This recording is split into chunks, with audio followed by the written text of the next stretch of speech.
to the Heavy Door Horror Podcast. Rated R. Under 17, not admitted without parent. Baby's fat. You fat. Fat and juicy. Oh, you cat! Oh! Can you dig it? Can you dig it? Can you dig it? All right. This is the Heavy Door Horror Podcast. My name is Heavy Door Dan, Ganja Zombie, the original Babylon John, the radioactive one, coming to you on August 14th, 2025, from my palatial suburban estate here in tropical city of Union in the free-thinking state of California. On this podcast, we review and discuss horror movies from the cult and B-movie subgenres of horror, specifically focusing on trashy films from the 70s and 80s. And who knows, we may even try checking out a couple of movies from the early 90s here and there. This week's movie is 1983's Mausoleum. And before we get into the movie, let's go around the padded for our safety room and introduce the regulators. Starting with... who we got in the lineup tonight? Eddie Deeds, man. How's it going, Eddie? What's good, fellas? Not too bad, man. I almost missed the pod, but I was able to get out of work on time to make it home in a flash and get on with you guys. So glad for that. Right on. Good to be. I'm glad you're here. Hey, Eric. Yep. How you doing, Eric? How's it going, Eric? Yo. What's going on? Everything good out there in Frisco? Oh, yeah. Everything's good in TV land. All right, man. Let's go. Now, Kim, what do you have to say for yourself? How you doing, Kim? Hey, guys. I'm over here having fun. Yeah. I can hear some TV in the background. Somebody's watching TV. God damn it, Louie. Yeah. And without further ado, It's Kim. give it up for Mr. Louie. How's it going, Louie? Louie, we missed you last week. You doing? Yeah, you're back, man. Back and better than ever. I'm back. All right, here we go. I'm good. I'm normally good. Okay, well, that's what's important. Hell yeah. All right, man. And Danny, how are you? Oh, shit, that's right. Danny, for Fanny, banana, for Fanny, Danny. I'm all right. Just getting old, living life. I don't know. I've just been consuming a lot of conspiracy theories and ruining my brain with that while I work, because my job is incredibly boring. We need to start doing more than one movie a week because I need more work to do. Anyway, so let's go ahead and get into the pod. Let's get into the movie. I'm sorry. So 1983's Mausoleum. So here we go. Let's see. Where are we at here? So basically, we open up in a. Hold on. What did I do? Oh, that's right. I forgot to add these. A couple things I wanted to add. There were a few alternate taglines for the movie. I don't know that these are real or made up, but I thought some of them were pretty good. What was it? Let's see. The first one was "A woman's darkest secret lies beneath the stone." I thought that one was pretty good. Uncover the horror locked inside the mausoleum. And then there was a forbidden tomb, a deadly warning. And those are all kind of generic, but I don't know, playing it safe to the best, I guess. I like the last one, though. Last one was all right. Yeah, they were okay. They were all right. And so just real quick, in a couple of foreign nations, in Germany, it was known as Das Grauen Ernwacht. That's the Horror Awakens. I know you're loving my Your accent? accents here. Yeah. In France, you're going to love this. It was known as La Mausolée de la Terreur. Okay, that's the Mausoleum of Terror. All right. In Italy, it was known as Mausoleo, which is just Mausoleo, which is mausoleum in Italian. And then in Spain, it was also Mausoleo. In Mexico, it was also Mausoleo. Go figure. And in Finland, it was known as Mezolumi. All right. So. Fun facts. So let's get into the movie. So basically, we have a graveyard intro, and we meet 10-year-old Susan Walker attending her mother's funeral with her aunt Cora Nomad, I believe is her name, who is appointed as her... Nomad. Nomad, yeah. she is appointed as Susan's guardian. And right away we kind of get the feeling that she kind of hates Cora. Basically Cora's just trying to just tell her that she's, she's got like responsibilities now or whatever, and she's got some bullshit. Long story short, but she's going to end up living in a different place or something like that, and so she's bent out of shape about that whole scene. Right, yeah, she couldn't. She came from money, but her parents died, and she wasn't old enough to get it. So she's gonna have to fucking hang out with her aunt till she's 18, till she can take over the estate. Exactly. So let's see. After the funeral, Susan flees into the family's mausoleum tomb, and we start to hear a bunch of weird voices. And we witness a demonic supernatural force that kills a vagrant in the cemetery. Burning church building. We start seeing, I think we see flashbacks and such, right? Like burning church building. There's a ton of rats. There's a bunch of ton of rats in the this mausoleum. Yeah. And Yeah. at some point, the locks blast open and Susan enters, and there's rats in the coffin. And there's a man who walks in, and we see a demon shadow. And the dude has some crazy meltdown, and Susan's eyes turn green, and his head starts smoking, and he falls down. Susan's smiling, touches the coffin, and it starts to open. And we see a demon hand that needs a nail clipper.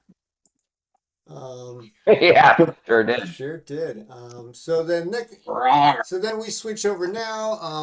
I believe at this point we've fast forwarded to Dr. Simon Andrews' office. And Dr. Simon and Cora are talking about Susan and the mythology surrounding her family. And every year when it gets closer to this, I guess when she turns 30 is when she takes over the estate. And every year they get closer to that, I guess Cora has been acting weirder and weirder as the date gets closer. And I noticed that the doctor had a lot to say about the way Susan looks and his love for her. He was really he was kind of over. Yeah, he was a real loving uncle. Yeah, he was kind of a little in the sense, quote in air quotations, real loving uncle. And so, that's the thing with these movies. There's a lot, I mean, the ones we've done. It's a lot of incest, implications, so to speak. That is given in these movies. It could just be a lack of acting and shit and direction by directors and stuff like that too. Yeah, that is true. But I got to say, he's not wrong for being attracted to our now 30-year-old Susan, because she's a hot piece. Okay, we can go ahead and just say it now, but that woman's not 30 years old, bro. That woman's Okay. Come on, man. That woman's at least 45 years old, man. I mean, let's be honest about this thing, man. So then, well, I don't know. Back then they like people did used to look older than we are now. Like remember the Golden Girls? Yeah. Well, I mean, like the Golden Girls, they were like in their 50s, right? The Golden Girl. You go into the Golden Girls. No, well, I'm just saying, like back then, like when Wilfred Brimley, when Wilfred Brimley was in The Thing, and he looked like he was 60 years old. He was like 42. So. Yeah, you mean Cocoon? Yeah. Well, no, he was in The Thing too. 1970. Was he in The Thing too? Yeah. Well, I'm just saying, like people used to look older than Wilford Brimley is younger than I am now when he was like in The Thing, and he looks like a grandfather. Really old, yeah. He always did. He did, yeah, always. Yeah. Well, anyway, we can look up how old she is, but I don't think she's. Well, I think she's that old. Dead, but we'll find out about that. So now we cut back to the cemetery scene. Susan's at the tombstone of Christy Walker, which was her mother, I'm assuming. And then we hear voices in flashback. And then we get back to Doctor. And the Doctor is reading from some book in regards to some sort of curse or whatever that was put on the family. And it goes something like, therefore did the demon extract himself from the crown of thorns, departing the outer confines of the outer rimmed area of hell, and was rewarded with the eternal possession of the purest female demon in one is one. Oh, the first female born of the family known as Nomad. Once having left the Mausoleum demon is one with the possessed and can only be returned to rest by the firstborn having reunited the demon with the crown of thorns. And lest we forget, no nomad woman must enter the sanctuary of Jonathan Nomad. And then it's August 16th, 1882.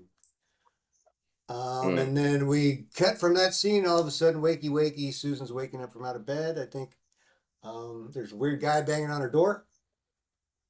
And it's the landscaper, right?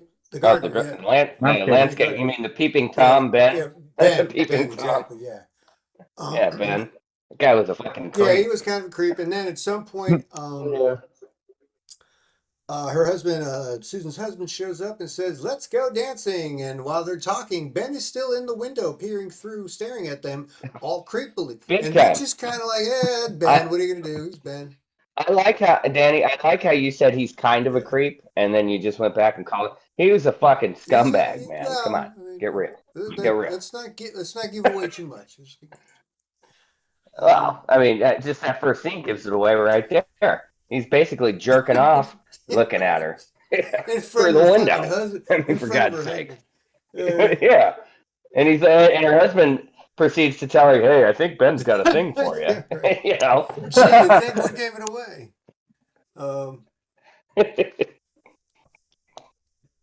So. Yeah, I mean, this movie was with its music and stuff. Well, some of it was given a lot of early '80s porn vibes off. Maybe, you know, yeah, the acting. They must sets, have done that. Well, it was very sexual, so maybe the remastering with the different songs and all that was part of it. Maybe to turn it into like a bump and grind kind of Netflix and chill kind of movie. You know what I mean? So now, so basically, they're out at an anniversary dinner of her mother's death. I don't know who goes out to dinner for their anniversary of their mother's death. And at this point, basically, we're led to believe that she's 30. And Susan and her husband Oliver Farrell go out for dinner. There's some couple fighting and there's a couple fighting in the background, and the guy that's fighting with his date or whatever ends up on the dance floor with Susan right after Susan's husband walks away. And right away we get 1980s assault right there on the spot. He's basically he straight up sexually assaults her, dude. On the dance floor, right there. The 80s were insane, dude. It's just like, Jesus Christ. I was there, okay? And I don't remember any of this happening, but I don't know. So, yeah, there's a couple fighting. Basically, there's this assault. She's some dude staring her down, then assaults on the dance floor. And Susan is attacked by the patron outside. And at some point, he basically tells him to get bent. He goes and gets in his car. And as he's sitting in his car, Susan's staring down the car, and her eyes turn green, and it causes the car to burst into flames. Boom! Huge explosion, and the dude that was hassling her is dead now.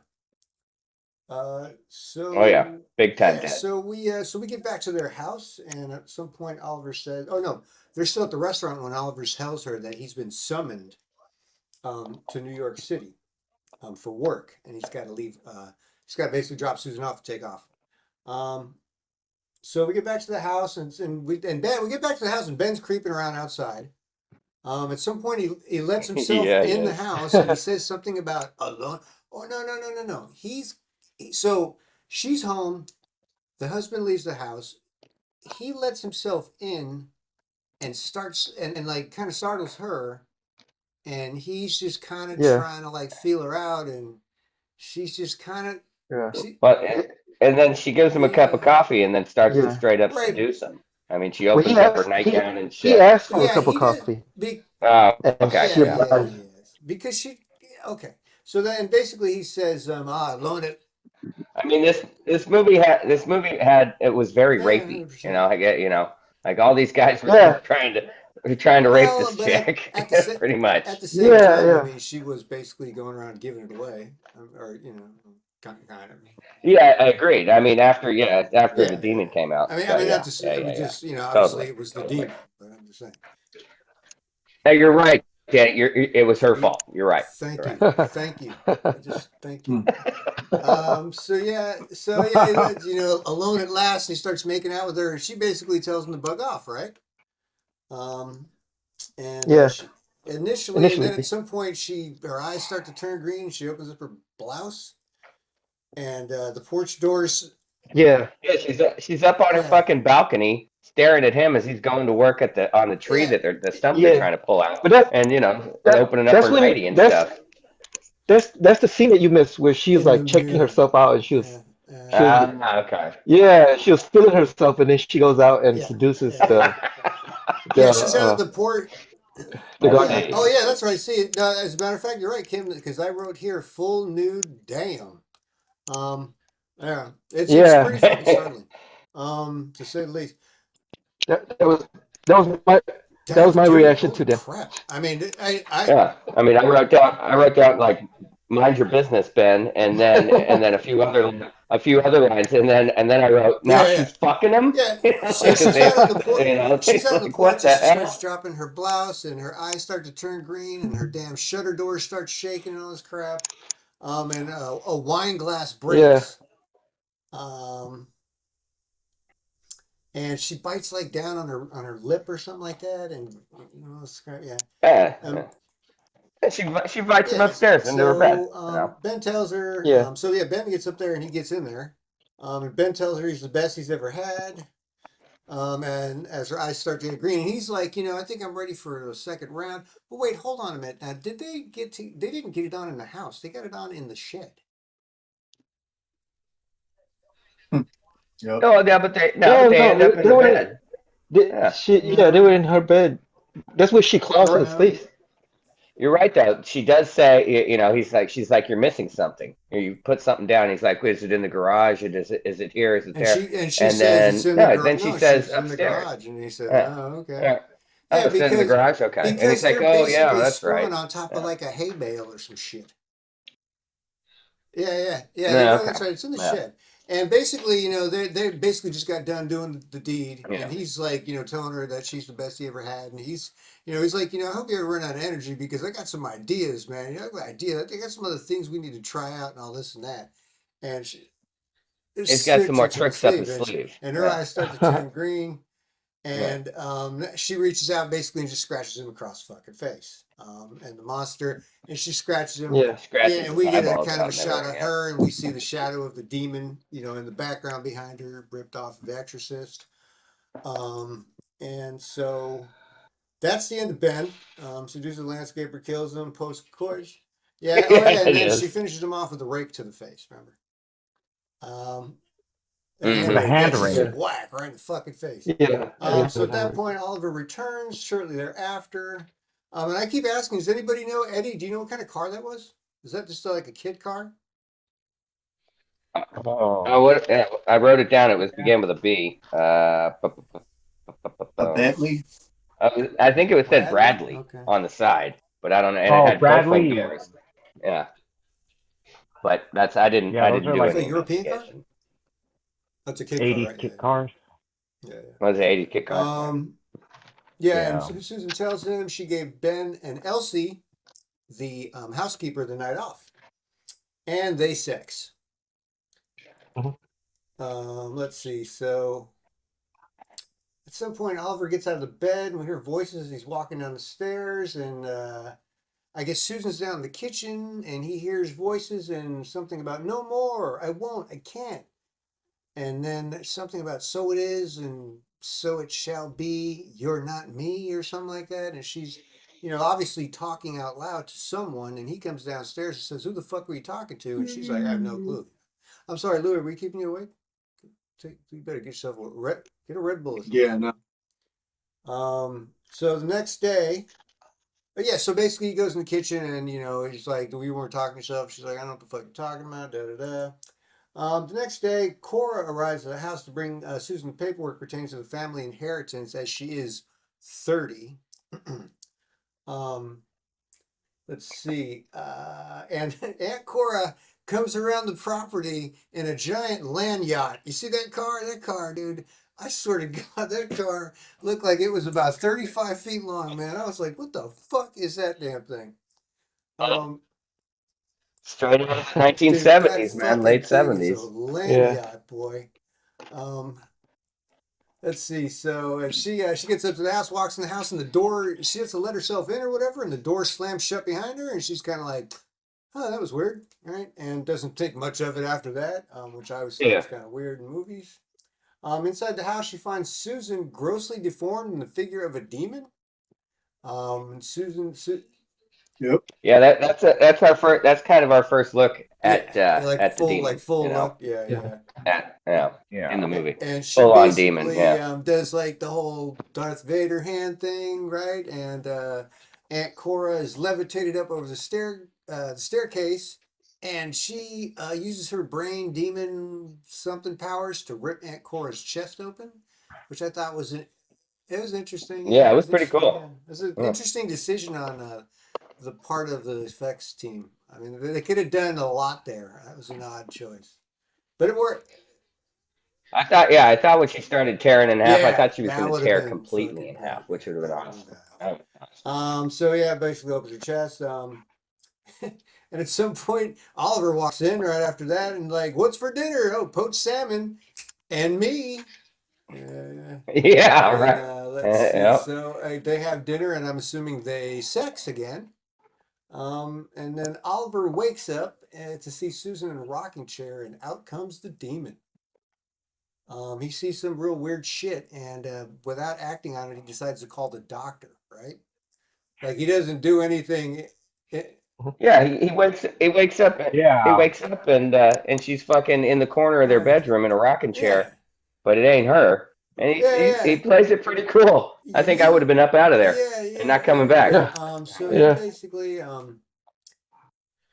so that night, Oliver calls Susan's psychologist, Dr. Andrews, and alarmed, claims to have seen Susan in a disfigured state. Susan interrupts the call, and she, which, oh, by the way, she does not. The notes I read were, what I read was saying that she does not interrupt the call. Long story. But Oliver, No, but she pulls the same. Oliver pulls the same shit on her that she did on him. She hears him talking on the phone, and she comes down and goes, "Who are you talking to?" He goes, "No, nobody." Yeah. And she's like, "Well, I heard, right. or he said it was the wrong number." Yeah. She's like, "I didn't hear it ring." It's like, I got it out. Yeah. I wasn't talking to nobody. I wasn't talking to nobody. Don't worry about it. He's like, you want to go have sex? No. But he's like, let's see. So Yeah, right. I wouldn't, not after what I just seen in my fucking bedroom. Guy's got to be nuts to be hanging around there, for fuck's sake. So yeah, they calls the doctor, appearing. So yeah, Susan basically comes down and says, "I don't know what the fuck you're talking about. I feel fine. Everything's okay. I don't know what the fuck's going on." So the following morning, Susan's like dreaming and screaming, and we get this weird montage in her head of all this weird shit going on. And the housekeeper, Elsie, finds Susan in the room, glowing green, and some strange shit is going on in this house. And she runs out of the house as the Benny Hill music plays. She That was my favorite part of the movie. Elsie from Sanford and Son. Yeah. She goes, "There's some strange shit going on in this house." And then another line I wrote down, "I've been this nervous since I've been black." And I was like, "What the fuck does that mean?" Holy shit! All of a sudden, It was great. Music starts playing and all that shit. Now, see, in the version Louie and I watched, she ran out to the Sanford and Son theme song. Oh, really? Yeah, because she was Lamar's aunt. She was the aunt. Yeah, she, what's his name? Fred Sanford always wanted to bust her in the mouth and shit. She's always calling him ugly, or he was always calling her ugly, and she was always calling him a drunk for drinking his riffle. Yeah, she was on good. She was on Good Times as well. Hilarious. Okay. And Sanford. Oh, I thought you were like, no, during that scene, the version we watched, it was like, "So you want to be a rock superstar?" No. Let's see. So, yeah, and she said, okay, so yeah, strange shit going on in this house, and then there's funny music playing, and she also said something about a good googly movie. Need a drink of the good stuff, right? And yeah, something like that. And witnesses, again, flees the house. And then she says something about no more grieving, I'm leaving. And she tears off out of the house. So at the urging of Oliver, Susan visits Dr. Andrew, who tapes a hypnosis session with her in his office. While she's hypnotized, her eyes start to turn green. Andrew ends the session abruptly or prematurely, and Susan reverts to her normal self. So basically, while he's got her, hypnotized, she starts to turn into a demon, and he basically says at the count of, when I count down from 3, you snap out of this bullshit, and he counts down, and she snaps out of it. And Susan reverts back to her normal self. The doctor's obviously very disturbed and consults his colleague, a Dr. Logan that he calls Roni. Meanwhile, Andrews and Logan begin researching demonic possession, convinced that Susan's problem is supernatural and beyond the help of medicine. The following morning, Susan kills another landscaper. And I guess something, he was staring at her boobs or some shit like that. I don't know. She's using the phone in the kitchen, and we see that her ear is bleeding, and there's an eyeball in her hand. And Susan looks bad. So that was kind of weird. That night, Oliver returns home. Susan's in the attic playing music with a music box and finds blood splattered on the kitchen telephone. He attempts to confront Susan, too tired, but she says she's tired and they will have to talk in the morning. Roni and Simon are arguing about using the crown of thorns or not to break the curse. After analyzing a journal kept by Susan's grandfather, Andrews informs Oliver that the Nomad family is subject to a curse in which firstborn daughters fall prey to a demon. Susan visits a shopping mall alone. At one point, she steals a painting from the art gallery, and when the art gallery catches her, and he doesn't know he's in a movie because he can't act for shit, he confronts her, and she causes him to levitate over the atrium in the mall before he falls multiple stories, and his body is impaled on a sculpture below, and blood drips. So let's see. Yeah, that was a good death. That was a good death. That was a good one. That was a good death. So 5 a.m. wake up call. Let's see. So yeah, so Simon comes home and oh yeah, I thought it was a cool painting too. I don't know if anybody. I thought You like that painting? I mean, it was all right. But let's see. And I'm pretty sure. I mean, this is just an observation. I think the mall they were at was the same mall from Shopping Mall, but I could be wrong. It's making that magic shopping mall. It's the only one they use in every movie, actually. Yeah, well, So it looks similar. I kind of lost track here. Let's see. So he gets home and asks where the painting came from, right? And basically, Susie starts apologizing to her about how he's been treating her or something, and Susie's having a meltdown and breaking glasses. Let's see, Oliver's snooping around. Susie's in the bath. She tells him to come here. There's some weird sappy exchange, and he hops in the tub, right? And they basically make out in the tub. So Dr. Andrews retrieves the crown of thorns. Dr. Andrews, this whole thing is he needs his crown of thorns. And you know what he does, unlike most movies? He just goes and he gets the crown of thorns and he's done. He's out of there. Like most movies, this would have been like an extra 20 minutes. He would have had to fight a demon or some fucking dumb goddamn thing. But no, he needed to go get the crown of thorns. And he was like, yeah, I'm here for the crown of thorns. Appreciate it. Have a good day. And he was out of there.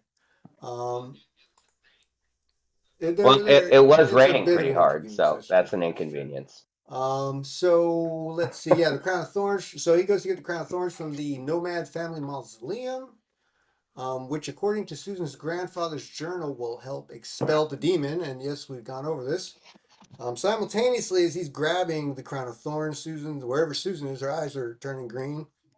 And this is when she transforms into a fully formed demonic state at home, and basically brutally squeezes Oliver to death.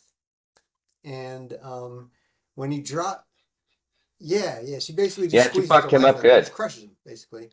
and then drops him on the floor. And this is when we see the MVP of the movie, which is demon boobs. I put it in large 26 font or 26 point font just so I wouldn't forget. Demon boobs. And the boobs are faces, demon faces Yeah. that are kind of and laughing. they're drooling green ooze out of their mouths or whatever. Yeah, it's pretty awesome. Those are worth the price of admission for the whole movie, honestly. So at this point, Dr. Andrews shows up. He kind of looks like Wolfman Jack. I don't know if anybody caught that.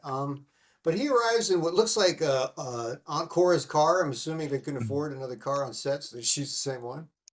And he sneaks upstairs, sneaks out, and he goes in the backyard. Some black cat thing fucking scares him or whatever. Back upstairs, and he finds dead Oliver. And Susan is humming and playing with dolls in the attic again. And I was going to sample that humming. I think I can make a nice little beat out of that. I guess I wonder if that attic, if they were implying that maybe that was because that was her, that was her childhood home. Yeah. If that was like where she played as a kid up there. You know what I mean? Yeah. Because all her kid shit was up there. So Susan is screaming. It's like screaming and echoing. It sounds pretty wild. And there's as Doctor walks in, there's like dead bodies in the attic, right? Some of the people that she's killed are up there, right? Oh yeah, yeah. I think that was what like her stash was of all the fucking people she'd been killing. Okay, yeah. So it looked like even though she had been going in there when Dr. Simon, or his name's Simon, whatever his last name is. When he walks in there are cobwebs and spider webs. Like it looks like nobody's walked in this place for like hundreds of years in this attic. Yeah, he was like walking through like Indiana Jones stuff, cobwebs and spider webs and shit. So basically, he's talking to Susan, and she starts talking like a child, and like trying to fuck with him because they say the demons do try to pretend like they're children when they want to fuck with you. And then slowly she turns into a demon. Shortly after, Simon manages to get the crown on Susan's head, and I call these and there's all these crazy special effects going on when he gets the crown on her or whatever, and all these crazy special effects are going on, or as I like to call them, special ed effects, because they were pretty horrible. They were pretty terrible. They weren't special effects. They were special ed effects. But then we switch. But then they do save the whole scene by switching back to the drooling demon nipples, which was pretty awesome. So then I guess basically it didn't take a whole lot. Susan is dead. And banishing the demon to the mausoleum. And then the demon.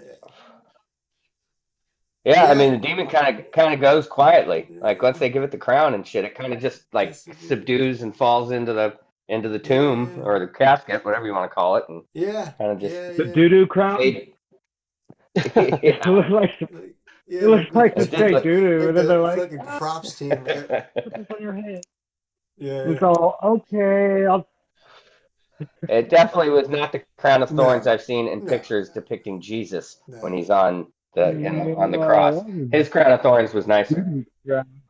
I had that written down here so I wouldn't forget the doo-doo crown. So yeah, basically that's it. The demon is banished from Susan and is banished back to the mausoleum and ineffective now because he's back where he belongs. And then the final scene we get Dr. Andrews brings Susan back to the mausoleum, and we get an extreme close-up here. And we get an extreme close-up here on a clearly not 30-year-old Susan. And at this point, we walk into the mausoleum, and there's rats everywhere again. The rats are just stealing the show, is what I put down here. And she uses the hand, the demon, the crown of thorns, to banish the demon back to its tomb. And the tomb seals itself shut. Susan begins to cry as she now remembers killing her Aunt Cora and husband Oliver, which did not happen in the movie I saw. But before they depart, Andrew instructs a gravedigger to keep the mausoleum sealed from the public. And as they drive away, the gravekeeper laughs maniacally, and it turns out the gravekeeper is actually Ben, the landscaper from earlier in the film. And I said, Dun, dun, and I said, "Oh, Ben." Thought he was dead. And that was the end of the movie. Yep. And that was the end of the Yeah. movie. Oh, Ben. All right. Well, let's take a quick break. You're listening to the Heavy Door Horror Podcast. You're welcome. I'm important. I have something to say. Don't be a coward, son. Speak your mind. Was she a great big fat person? So why does your opinion matter more than my opinion? Get your shit together, Danny. Oh, good for you. Right. And so we're going to get into it. Everybody's going to get 2 minutes to kind of give us their thoughts, their reactions, their favorite moments. Just kind of a general critique of the movie. Everybody gets 2 minutes, and we'll go ahead and start with, let's see, I always forget where we start. Eddie! Oh, that's right. Let's start with Eddie. Go ahead, Eddie, and you have 2 minutes now. All right. I thought the movie was kind of fun, staring into Susan's big, beautiful green eyes. Oh, I thought you were going somewhere else with that. I thought it was kind of weird, though, the kills. Nah, gotcha. I don't know. It's kind of weird though. The kills. It's just like there was like no rhyme or reason or pattern to like her kills. It was just super random. But maybe that was intentional, or maybe it's just due to low budget. I don't know. But weird writing, weird storyline. I don't know. It was difficult to take this film seriously. Also, that may have been intended. There's a weird mix of comedy elements thrown in there amongst all the killing. Like Elsie's bit per se, but I mean, it made it fun. It kind of worked, and I think the last thing I have to say here is that it was fun to watch Susan turn demonic. She's just very angry. Yeah. Very angry, and then she starts talking. She's like, "Oh no!" Like, okay. All right. Cool. All right, man. That's about it for me. So wrap that one up. Eddie, can you blow us bubbles so we can breathe underwater?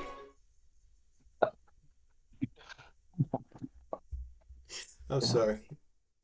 I found that shit. And I thought it was the funniest goddamn thing ever. Did you? It is all funny. Eddie, can you blow us bubbles so we can breathe underwater? All right. I don't know how to reset this thing. Let's go ahead and all right. And so who's next on the board? Next up we got Eric. Let's give it up for Eric. Eric, what do you got for us, Eric? You got 2 minutes on the clock. Good movie. Enjoyed Mausoleum. It had its, it was campy. It was considered, I guess, good by traditional standards. Campy charm. Some memorable gore effects, I suppose. But I mean, it was fun. I loved Elsie in the movie. She was, her scene when she runs out of the house was fantastic. It was great.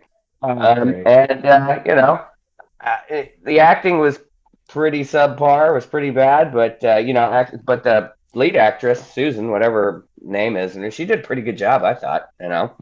I mean, as far as she was the best actress or best actor in the movie, in my opinion. And the deaths were ridiculous, as 1980 horror movies and stuff can be. So, but it was fun, so I enjoyed it. Yeah, I recommend it. All right. So there you go. Sounds good. Keeping it short, quick, 2 point. I like it. We may have ended up having to turn this into kind of like a speed round and try to force everybody to do it in a minute. That'd be fun. All right. So let's see who's next on the board. I always get confused. Now, Kim Hem, what do you have to say for yourself? Okay. I liked it. It wasn't too serious. I mean, it was really lighthearted. Demonic movie. Like Eric said, the acting was pretty subpar. It wasn't too bad, but it's really simple. Not too simple. It's just like not overdone. It's just like kind of straightforward. It's just very few little places. They had like Locations, maybe yeah. 3 or 4 different Sure. scenes. Yeah, And they definitely didn't go like Nick Cage on the movie. Like a yeah, Nick it was Cage just acted film. yeah, Definitely. and I like the cars. I just like that era. Um, all in all, it was a good movie. Lighthearted. Um, good, good story. Definitely a horror movie. All Sign of right. the You got times. anything else to add before I move on? No, I think that's All right. about it. And then next on the board we got. All right, Louis, you got 2 minutes on the clock. Let's go. All right, so I think I kind of like the movie. It had great entertainment value for a low budget B movie. You can't really say it wasn't well made. Good thing that Susan was hot blonde, so it carried this movie throughout the storyline with their glowing green eyes and demon breath. Despite its flaws, the movie offers some genuinely entertaining moments. The plot may be convoluted and lacks suspense, but the inventive murder scenes and over-the-top dialogue make it a fun watch. The film has a surprisingly well-executed atmosphere and some genuinely creepy moments, showcasing moments of skillful Cinematography. Especially reminiscent of Italian horror films. It's a chaotic and non-essential exploitation film that is low on budget but high in fun, especially when watched with friends who appreciate so bad it's good movie. Yes. All right. All right. So, okay. Okay. I see what you did there, Louis. I see what you did. I used some words that I couldn't pronounce, but it kind of No, worked no, out. Hey, I'm gonna have to check your homework on that one, pal. See if maybe somebody else wrote that for you. Oh, for sure. Yeah. All right. So, Danny, for Fanny, banana, more than anything, I just want to make sure it's on the record so that way I don't have to re-record it after the fact like I had to do for one of the podcasts originally. I fucking love this movie. I thought it was great. I was fucking giddy when it was over. Susan was fucking drop dead smoking hot. I could have fucking, I don't really want this to be one of those podcasts, but like all jokes aside, that woman was goddamn gorgeous, man. And she was ridiculously hot. I mean, no, She was hot. You didn't even see that. You didn't. You saw. Yeah, well, I wrote down several times in my notes. She's a hot piece. That movie Right. was literally that is a 1980s like movie that's made to basically make teenage boys horny. And there was so many of these movies. That's all it is. It's literally soft porn for teenagers. That's what that movie is. Because nobody's gonna let their kid watch soft porn, but they'll definitely let them watch some horror movie, right? But having said all that, not to be over opinionated about it, but I thought it was great. I thought everybody played the role perfectly, except for maybe the one person that didn't know they were in the movie, the art dealer. That guy literally, I don't think he knew. I think they were just in a mall, and they were like, "Hey, look, we're gonna shoot a scene. Can you just pretend to be the guy that works here? Like, just be yourself." And I think that's what happened in that scene, honestly. But beyond that, I thought it was perfectly made. I mean, it's a very simple, basic movie. It's definitely got some Italian horror thing going on. I'm not even timing myself. That's how confident I am that I'll be under 2 minutes here. I'm wasting time actually. But honestly, it was definitely one of my favorite movies we've done so far. Again, we've topped it one more time, and we did that one with what was it, Google, right? I think we ended up using Google AI, right? So, Okay, so I'll go ahead and consider that my proud pick. I thought it was great. It was excellent. Yeah. And I've seen that. The other thing, one thing I did want to mention. I've never seen that movie. And I've seen a billion horror movies and never seen that movie. But I grew up in around video stores in the '80s, and that cover for the movie, the poster, the box cover, the VHS cover, I've seen it a billion times in my life. Yeah, so it was nice to check it off the list. All right, well, that was their 2-minute segment. We're going to go ahead and take a quick break, and we'll be right back. The Heavy Door Horror Podcast. Everything is garbage. Now for Louie and Eddie with facts, figures, and trivia. In this segment, The Breakdown. Y'all ready for this?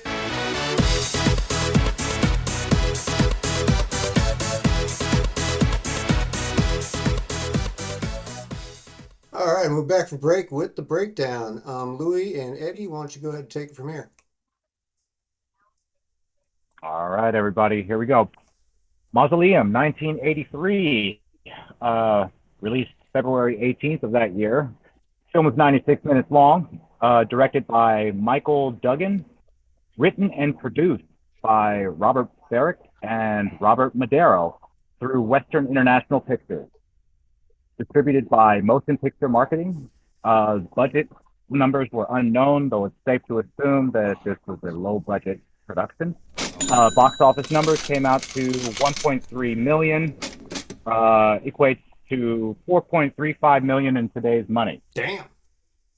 Starring Bobby Breezy as Susan Walker Farrell, Julie Christie Murray as young Susan, Marjo Gortner as Oliver Farrell, Norman Burton as Dr. Simon Andrews, Maurice Turbany as Ben the landscaper, LaWanda Page as Elsie, Laura Hipp as Aunt Cora Nomad, and Sherry Mann as Dr. Roni Logan. Right. Yeah, that's what's her name? Breezy was I think in Playboy 3 times. But not like she wasn't like a she wasn't like a centerfold or anything. She's just And Dr. Simon Andrews. Yes. He's also Forrest Whitaker's buddy in Bloodsport, the FBI agents that go after Jean-Claude Van Damme. It's the same guy. Oh, no kidding. Same fucking guy. Yep. Oh shit. Wow. Same guy. Huh. Yep. Okay. The two bumbling idiots that chased fucking Van Damme across Hong Kong. You know, Yeah. he's the you have and they Whitaker, try to- the black one, and then the white guy. Sure, you know. sure. They try to Same hit guy. him with a taser, and then old school Yeah, he taser, blocks and then that pulls shit. out the garbage can lid. Huh. Yep, I'll have to yep, watch that. yep. I haven't seen that one in a long time. All right, Louis, what do you got for us? I got some fun facts. Let's do it. Number one, I can't. It says the scleral. Is that SCLERA? I can't pronounce it. The scleral contact lenses that Bobby Breeze had to wear during some of the possession scenes damaged her eyes. This damage resulted in her filming some scenes towards the beginning of the film without her eyesight. Number two, Bobby Breeze revealed on the commentary of the BCI DVD release that she received some possessed voice coaching from Mercedes McCambridge, notable for the demonic voices in The Exorcist, 1973, while co-starring with her in Charlie's Angels, 1976, Angels in Springtime. No shit. Number three, huh? I said no shit. Huh. Yeah. Interesting. Number three, it was produced by the yuppie Don Michael Franzese, a former capo of the Colombo crime family. It was alleged a form of money laundering, whether it was a passion for film or simply a business venture is unknown. Number four, when BCI Eclipse obtained the DVD rights to the film, they couldn't find any original elements to transfer. Forced to use a damaged print, BCI decided to release it as a double feature. Number five, on the DVD commentary, Bobby Breeze revealed that producers set up bleachers for crew members to watch the filming of her sex scene. Number 6. Laura Hippie, who played, what's her name? Laura Hippie, who played the aunt of Bobby Bree's character, is 3 years younger than she is. Wait, what was the last one? Hold on. What did you say? What was the last one? Yeah. So she's 3 years. So when she played the character, she was 3 years younger than the character she was portraying. Yeah. So Susan was only 3 years younger than her aunt. Oh yeah. You know? Okay. In real life, but she's portraying. Well, I told you that woman was like 48 years old. 30 my ass, man. You didn't tell me shit. You didn't tell me shit, Hank. Hella You didn't old, tell me man. shit. And then the last one, the family name, Nomad, is spelled what backwards? Oh, human. I noticed that right away. Oh, wow, you did? Oh my God. Wow, now that's some mind-blowing shit. See, Louis, that's why we have you on the pod, God damn it. Hey, just calm down, all right? That was the last one, too. It was. I'm loving it, man. Danny is loving it. All right, man, well. Thank you, Eddie. The yuppie and hippie. All right, and Autobots, that's the breakdown. The Heavy Door Horror Podcast. The horror. And we're back with our final segment. This is the Heavy Door Horror Podcast. We've reviewed 1983's Mausoleum, and we're going to wrap everything up with this week's stats, and also have Louis give us his pick of the week so we can watch a trailer on that. So let's go ahead and get started from the top of the lineup. Let's start with, let's see, let's go over here. We're going to make sure I got this all posted properly. And Eddie! All right, Eddie. So in a word, what would you use to describe this movie? Ridiculous. I don't know, man. I think it was fun, but I just find it like it's just like the kills didn't make sense. Like, just like the it was just so random to me. And then like the random comedy stuff, in the middle of the movie, it was like the movie's really, really serious, and then all of a sudden, then you get Elsie, and she's like doing like her comedy bit in the middle of all of it. Don't get me wrong, I really enjoyed that scene. That was like definitely a highlight. But it was just so oddly placed that yeah. What about your favorite scene? Oh, my favorite scene. I was gonna say one thing, but actually, my favorite scene was the demon boob reveal. Yeah. Oh yeah. The laughing titties. The laughing titties.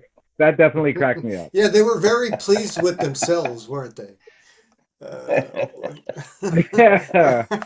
How about your favorite character? My favorite character was Elsie. Yeah, there's only so many. Well, I mean, it's a finite amount of people, I guess it always is, but it seems like it's a real short cast. But yeah, Elsie was definitely fun. So obviously, B movie or not? Obviously, not obviously. Yes. B movie. B movie, yes.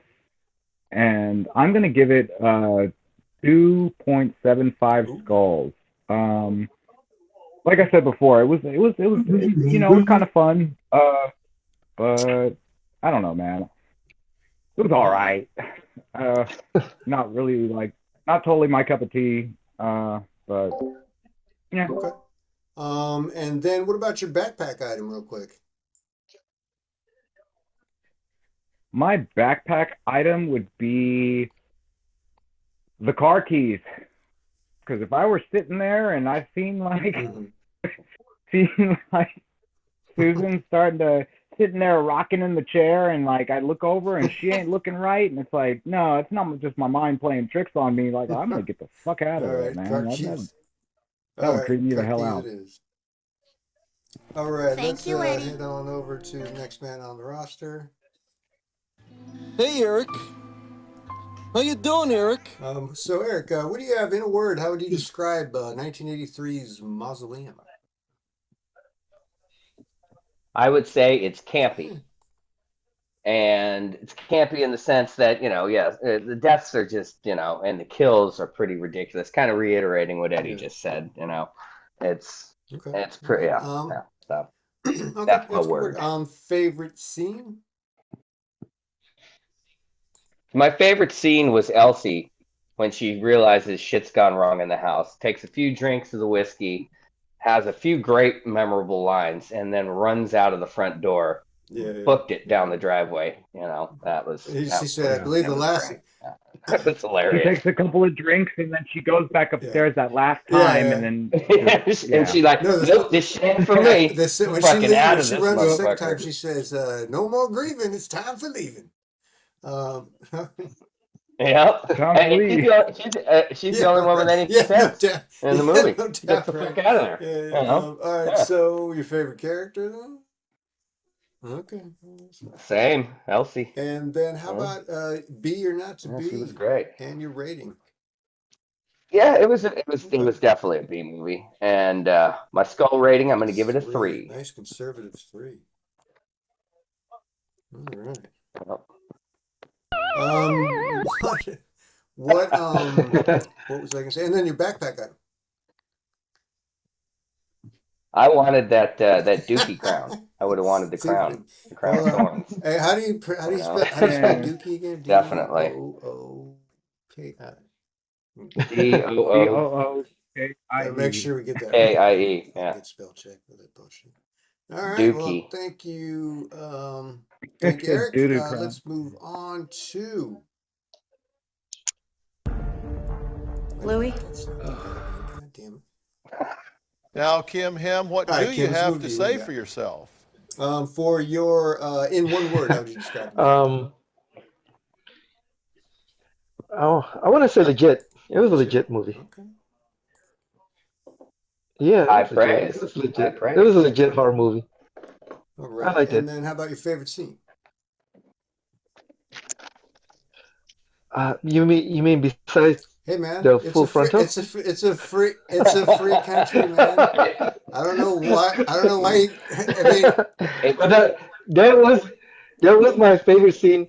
But on the real though, my favorite scene was when she was stealing the painting. And the girl catches her, and she's like, and she like, it throws her down, Put him down for the full frontal, Danny. Put him down for the full frontal. I like that scene. That was a classic. Sure. How about your favorite character? I want to say the demon. Okay. The demon was my favorite character. And then be or not to be in your rating. Yeah, definitely a B. It's a classic B. I want to say about 3.25. That's not bad. Up there. You guys know your quarters and halves and 3/4 and shit. Okay, and then. Well, I mean, there wasn't much to it, It was a pretty straightforward movie. I get it. Yeah. Just have a little bit more conviction. That's the whole point of being able to go with the quarters is that it's Yeah. Again, I mean, we could just do 1 to 10. Well, I mean, we could change the ratings. We'll get there. I'm just. We gotta go back. We gotta go back to all the episodes and change the rating. I'm just giving you guys shit. And then for your backpack item, which would you have something in the case to get you out of this whole situation? Oh yeah, I was thinking about that. I think I would get some like some rosemary beads with a cross. A rosary? I was thinking about that. Rosary beads. Okay. Rosary beads. That's No, you're going religious. That's a good idea. Yeah, well, I'm not really religious, but it kind of follows the movie, Religious, all right, no doubt. Yeah. Well, let's move on. I think Kim, and then no, it's not my turn. Not my turn. I don't know. No, now your turn. God, get your shit together, Danny. Fuck. Get your shit together, Danny. Try this again. God, fuck this up. All right. Louis, what do you got for us? What would you use to describe this movie in a word?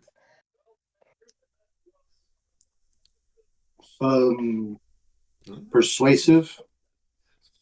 Yeah, it's all on Susan's role throughout the flick. Makes sense. And then for your favorite scene.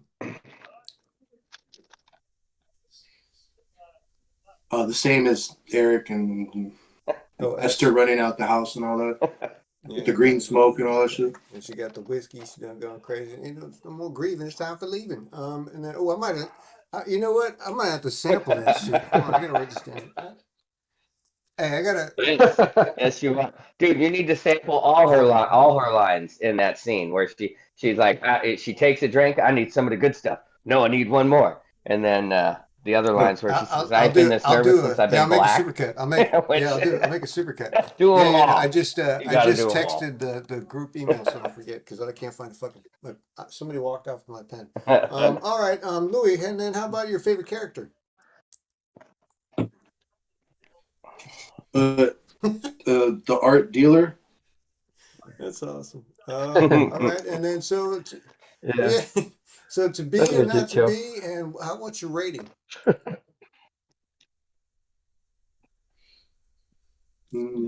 B and half 2.5 stars, like half and 5, right? 5 is max. Okay. Yeah. All right, and then finally, what would you need for your backpack item? Oh, they got king size Snickers.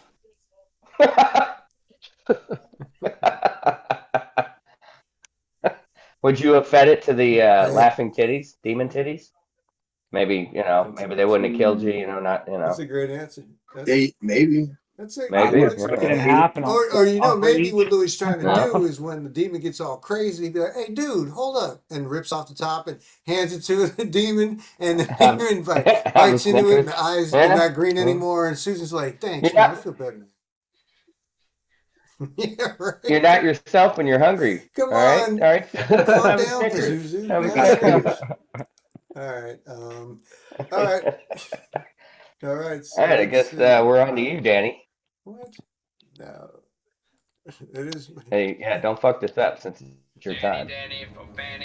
All right. So in a word, I would call the movie horny. That's an easy one for me. Yeah. It was extremely that. You're right. I mean, every other scene, her and Oliver were banging, or she was banging the gardener or somebody. Yeah, for sure. It's a fucking. I'm telling you, it's a 16-year-old's wet dream. Let's see. We get to. Yeah. Amen to these directors back in the 70s and 80s. I don't know what the kids do. I know what the kids do these days. They got Pornhub on their phones. Exactly. So I guess they don't need. They don't need these movies. So it is what it That's is. sad. That's favorite sad. Scene, I kept my mouth shut and didn't drop any opinions at the moment, Kim. But I mean, I'm going with the mirror scene, buddy. And I'm going with the mirror full. I'm not going to call it full. I'm not going to call it full frontal. I ain't mad at you. Would you like to? Yeah, change it wasn't your full frontal. It was just top. Okay. No. Okay. I like my scene. I like my. But I did wanted to add something to what Louis said about the Snickers. I just thought about it. There was this social media clip that I saw where like the girlfriend's always mad, and the guy would always give her food, and it's kind of like that. Yeah. It's like different people. Like the girl would just come in the car and he would just hand her food. Yeah. And it's because she was mad and she would just start smiling. But yeah, that would fit the scene. Like maybe did somebody forget to feed her? I mean, from the movie, she was getting fed a lot of dick. So I mean, I'm not sure if she didn't get enough, but maybe she's a really hungry girl. I mean, that happens. Very hungry. I don't know. I didn't really care for any of them individually. I guess I would go with Ben, just because he was such a rat and he ended up being such a pivotal part of the whole fucking story. It's very it's like a total gotcha. Yeah, it was a total gotcha moment. A creepy landscaper. Yeah. And I like how he was a very ambiguous nationality. Like he could have been any of like 15 different nationalities. It was hard to figure out, you know.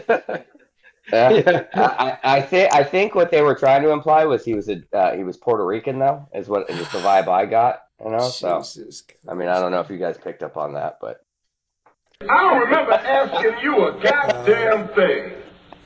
Well, and then they named him Ben too, which is also very ambiguous. So then my rating, honestly, I'm giving this bad boy a straight up 4 stars. I thought it was excellent. I thought it was great. I enjoyed every minute of it.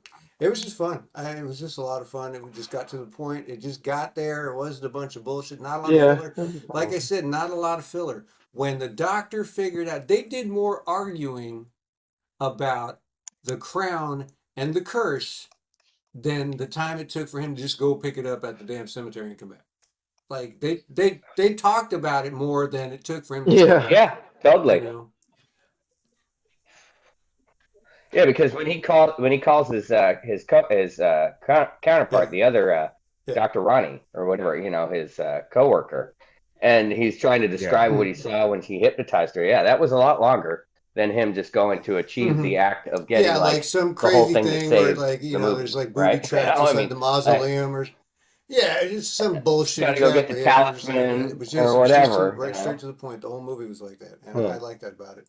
And then my backpack, and again, this falls back into the category like with the mirror scene. Louis had mentioned something about his backpack item earlier in the week on the feed, and I said, "Damn spoiler," because you had picked my pick, and apparently you did not pick that, but my pick was condom. Yeah.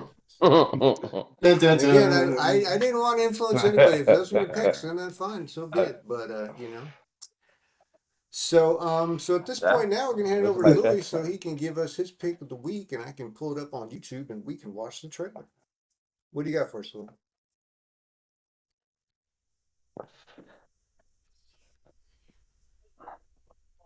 Yeah. So you know, I could. We're doing this now.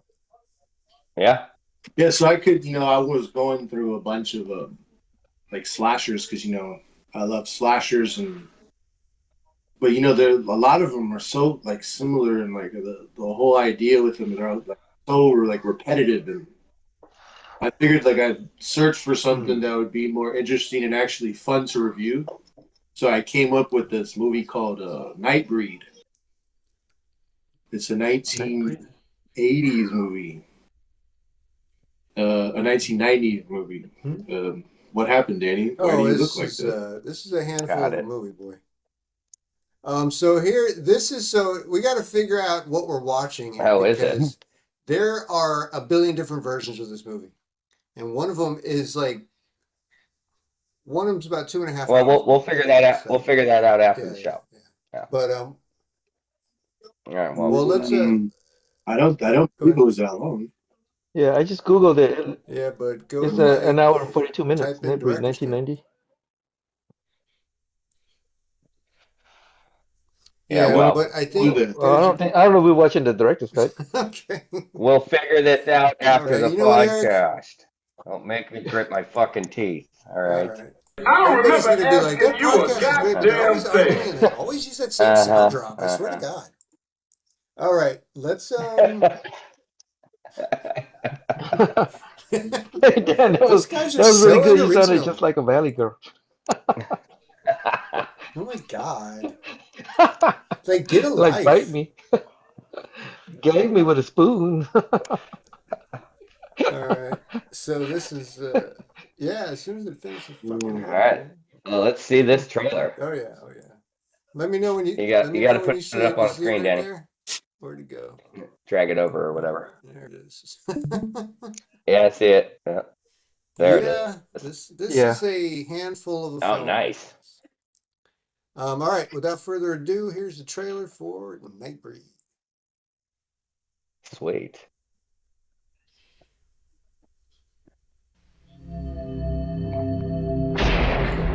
Who's buried in Midian? Ain't nothing but dead folk. Somewhere, hidden from sight, closer than you might think, is a place that's not on any map. Oh, fuck. Midian. Something's breeding there.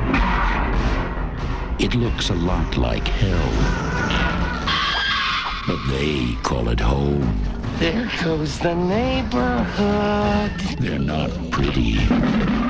They're not neighborly. You'll come back now, you hear? They're not even human. But this time, they're the good guys. From the imagination of Clive Barker comes Nightbreed. You can't go down there! They have only one enemy. A beast called man, sworn to destroy the Nightbreed. Sounds like we're going head-to-head with the devil himself. And only one chance. A man called Moon. It's time to fight! Go get 'em, boys! I'll kill you all! What chance have we got? They're armed. So am I. Out of your deepest fears and your darkest fantasies, Clive Barker brings you a startling new breed of adventure. I won't let you down. Nightbreed. At last. The no. Outstanding. Yeah, that's right. Yep, exactly. Yeah. All right. That was fucking, what's his name? Stephen Dorff. A young Stephen Dorff as our lead, huh? The guy from this is Blade definitely One, this is a the Clive first Barker Blade book. movie. Nice. I guess it's kind of he's so I guess Batman doesn't exist in this all world. right, well, in that their is world, the 'cause podcast he was for a protector of the night. August 14th, 2025. Tonight's movie was Mausoleum from 1983, was it? I want to thank you guys for joining us, but before we go, we're going to go around the room and just say good night to everybody. Let's start out with Eddie. How you doing, Eddie? What you got to say before we go home?